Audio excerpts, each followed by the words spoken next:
How to turn active off on Instagram. Hi everybody, welcome back to our channel. In today's video I'll simply guide you through the steps on how you can turn off your active on Instagram, so make sure to watch this video till the very end. Now if you'd like to turn off active on Instagram, all you have to do is first of all launch the Instagram app like this. Then you're gonna see this type of interface where you also want to make sure that you're signed into the account. Once you've done so, you want to come to your profile page by tapping the profile icon from the bottom right, and then again after you've done that, just tap the three lines icon from the very top right hand side of the screen.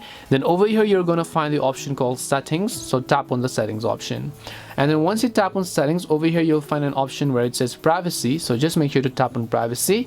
Once you tap on privacy, right over here if you look at the bottom, you'll find a section where it says activity status, so you want to make sure to tap on it.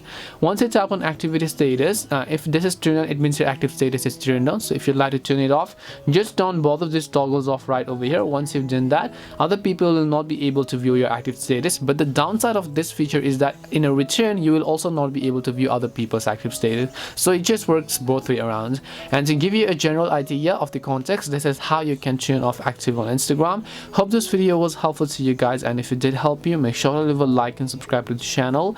If you have got any more questions, queries or doubts, feel free to leave them down below. Thank you very much for watching till the end of this tutorial, and see you soon in our next video.